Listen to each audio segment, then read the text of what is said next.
ಯಾವುದೇ ಸಮಸ್ಯೆ ಇಲ್ಲ. ಸಣ್ಣ ಪುಟ್ಟ ಪ್ರತಿಷ್ಠೆ, ಇದನ್ನ ಸರಿಪಡಿಸಿಕೊಂಡ್ರೆ ಒಳ್ಳೆಯದಾಗತ್ತೆ ಅಂತ ಆರೋಗ್ಯ ಸಚಿವ ದಿನೇಶ್ ಗುಂಡೂರಾವ್ ಮಂಗಳವಾರ ಬೆಳಗಾವಿಯ ವಿಮಾನ ನಿಲ್ದಾಣದಲ್ಲಿ ಸುದ್ದಿಗಾರರೊಂದಿಗೆ ಮಾತನಾಡಿದ್ರು. ಕಾಂಗ್ರೆಸ್ ನಾಯಕರು ಸಾರ್ವಜನಿಕವಾಗಿ ಮಾತನಾಡಿದ್ರೆ ಯಾವುದೇ ಉಪಯೋಗ ಇಲ್ಲ. ಎಐಸಿಸಿ ಅಧ್ಯಕ್ಷ ಮಲ್ಲಿಕಾರ್ಜುನ್ ಖರ್ಗೆ ಅವರು ಬಹಿರಂಗವಾಗಿ ಪಕ್ಷದ ಬಗ್ಗೆ ಮಾತನಾಡದಂತೆ ಸೂಚಿಸಿದ್ರು. ವೈಯಕ್ತಿಕ ಪ್ರತಿಷ್ಠೆಗಾಗಿ ಕೆಲವರು ಮಾತನಾಡುವುದು ಸರಿಯಲ್ಲ ಎಂದರು. ಇನ್ನು ರಾಜ್ಯದಲ್ಲಿ ಸಿಎಂ ಬದಲಾವಣೆ ಆಗುವ ಪ್ರಶ್ನೆ ಇಲ್ಲ, ಅದರ ಬಗ್ಗೆ ಚರ್ಚೆಯಾಗಬಾರದು. ಸಿಎಂ ಸಿದ್ದರಾಮಯ್ಯ ನೇತೃತ್ವದಲ್ಲಿ ಒಳ್ಳೆಯ ಆಡಳಿತ ಕೊಡ್ತಿದ್ದೇವೆ ಎಂದರು. ಆದರೆ ಆ ಸಿಎಂ ಸ್ಥಾನ ಸಿಗುವಂಥದ್ದೇನಿದೆ ಅದು ಬೇರೆ ಹಲವಾರು ರೀತಿಯಾದಂಥ ಒಂದು ಕಾರಣಗಳಿಂದ ಸಿಎಂ ಆಗುವಂಥದ್ದು.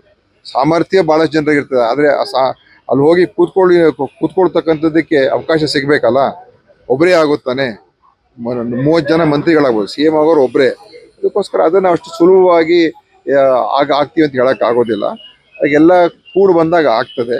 ಅದರಿಂದ ನಾನು ಹೇಳುವಂಥದ್ದು ಇಷ್ಟೇ, ಈಗ ಒಬ್ಬರು ಸಿಎಂ ಇದ್ದಾಗ ಇನ್ನೊಬ್ಬರು ಸಿಎಂ ಆಗೋದ್ರ ಬಗ್ಗೆ ಮಾತಾಡೋದು ಅನಾವಶ್ಯಕ. ಸಂಪುಟ ಪುನರ್ರಚನೆ ಬಗ್ಗೆ ಅದು ಅವರೆಲ್ಲ ಇನ್ನು ಹೈಕಮಾಂಡ್ ತೀರ್ಮಾನಗಳು ಮಾಡ್ತಾರೆ. ಸಚಿವ ಸಂಪುಟ ಪುನರ್ರಚನೆ ಬಗ್ಗೆ ಹೈಕಮಾಂಡ್ ತೀರ್ಮಾನ ಮಾಡುತ್ತೆ, ಯಾವಾಗ ಮಾಡಬೇಕೆಂದು ಅವಾಗ ಮಾಡತ್ತೆ ಎಂದರು. ಪ್ರಕಾಶ್ ಹುಕ್ಕೇರಿ ಹಿರಿಯರಿದ್ದಾರೆ, ಅವರಿಗೆ ಸಿಎಂ ಸ್ಥಾನ ಸಿಗಬೇಕಿತ್ತು ಅಂತ ಕಾರ್ಮಿಕ ಸಚಿವ ಸಂತೋಷ್ ಲಾಡ್ ಹೇಳಿಕೆಯ ಬಗ್ಗೆ ಪ್ರತಿಕ್ರಿಯೆ ನೀಡಿದ ಅವರು, ಸಾಮರ್ಥ್ಯ ಬಹಳಷ್ಟು ಜನರಿಗೆ ಇರುತ್ತೆ, ಸಿಎಂ ಆಗುವುದು ಒಬ್ಬರೇ ತಾನೇ ಎಂದರು. ಕಾಂಗ್ರೆಸ್ನಲ್ಲಿ ಬಣಗಳು ಇಲ್ಲ, ಪ್ರತಿಷ್ಠೆ ಇದೆ. ಬಿಜೆಪಿಯಲ್ಲಿ ಪ್ರತಿಷ್ಠೆ ಹಾಗೂ ಬಣ ಜೊತೆಗೆ ದೊಡ್ಡ ಬಿರುಕು ಮೂಡಿದೆ. ನಮ್ಮಲ್ಲಿ ಎಲ್ಲ ಶಾಸಕರು, ಕಾರ್ಯಕರ್ತರು ಎಲ್ಲರೂ ಸರಿಯಾಗಿ ಆರೋಗ್ಯಕರವಾಗಿದ್ದೇವೆ. ನಮ್ಮಲ್ಲಿರುವ ಸಣ್ಣ ಪುಟ್ಟ ಭಿನ್ನಾಭಿಪ್ರಾಯ ಪಕ್ಷದ ವರಿಷ್ಠರು ಬಗೆಹರಿಸುತ್ತಾರೆ ಎಂದರು. Vinod Kolkar, KMM Kannada news, Belagavi.